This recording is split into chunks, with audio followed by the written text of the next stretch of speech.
Next September, the iPhone will appear noticeably different, if a new report is right. The iPhone 17 Pro Max is predicted to have a smaller cutout, dubbed the Dynamic Island, on the screen.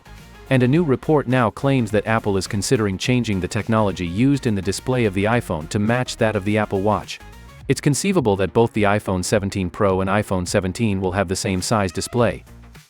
Although we might not be seeing the iPhone 17 for another year, some early speculations regarding the forthcoming device have surfaced.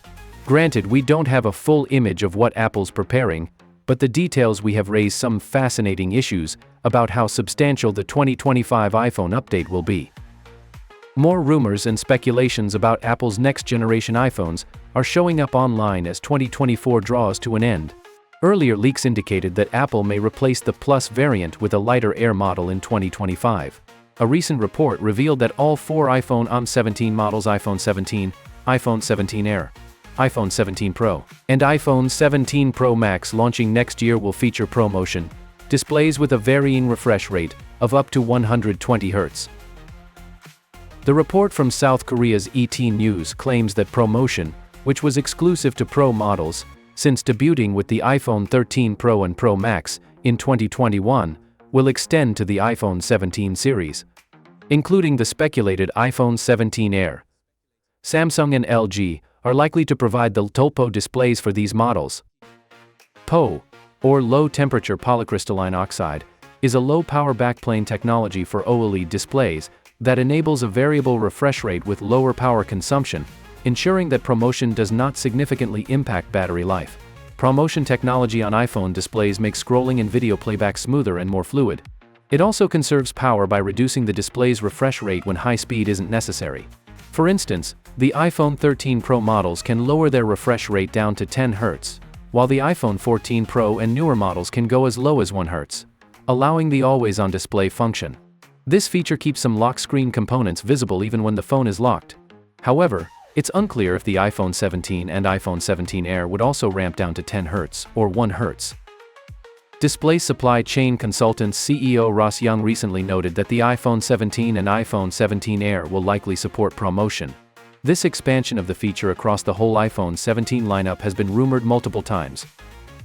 Apple is considering modifying the display technology in the iPhone to match that of the Apple Watch, with both the iPhone 17 Pro and iPhone 17 expected to have the same display size.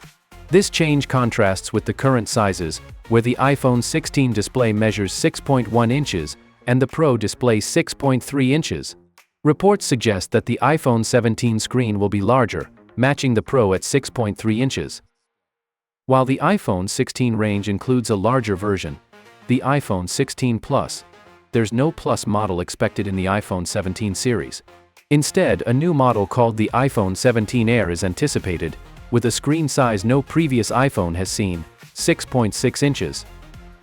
Apple's A-series CPUs are some of the best in smartphone performance. The A18 Pro Silicon powering the iPhone 16 Pro models has been a strong performer, and the A19 chipset, expected in the iPhone 17 series, could be a significant step forward. It may use 2nm technology, which increases transistor density for better performance and efficiency, potentially improving battery life. Apple is reportedly making its own batteries for the iPhone 17 series, aiming for significantly improved performance. Analyst Jeff Pu predicts the iPhone 17 could feature 8GB RAM, with the Pro models possibly including 12GB RAM, a substantial upgrade over current models. Ming-Chi Kuo also expects the higher-end models to feature 12GB RAM. Additionally, noted leaker Majin Buu suggests that all iPhone 17 models could adopt a new adhesive that makes batteries easier to replace. Dynamic Island is the term Apple uses for the adaptive screen cutout, displaying useful information like album art or flight details. Pu states that this adjustment may only appear on the iPhone 17 Pro Max, leaving out the smaller iPhone 17 Pro. While the Pro and Pro Max models have historically looked identical, this modification would differentiate them. Apple might also introduce a metal lens for the Face Idaho system, a new technology with microscopic patterns that focus light more precisely than traditional curved lenses. Ming-Chi Kuo predicts a 24-MP front selfie camera for the iPhone 17, a major improvement over the 12-MP camera that's been present since the iPhone 11 Pro Max. There's even speculation that it could feature a customizable aperture for the first time on an iPhone. The iPhone 17 Air, however, may only feature 1 or 2 camera lenses, with some reports suggesting a single camera setup to save space. Overall, the iPhone 17 sounds like a major upgrade, especially if the 120Hz display and 2nm chip come to pass. The iPhone 16, introduced in September, was a worthwhile upgrade with a focus on AI features, but the iPhone 17 range may go in a new direction if it includes an iPhone 17 Air model. Historically, iPhones are announced in September, so it's likely the iPhone 17 will be introduced in September 2025. The pricing remains uncertain, though current models range from $799 to $1,199. Trusted leaker Ice Universe claims that the iPhone 17 Air, expected in 2025, could cost even more than the Pro Max models. If you have any questions or comments, please leave them below. Don't forget to like and subscribe for more tech news. Thank you for watching, and see you next time.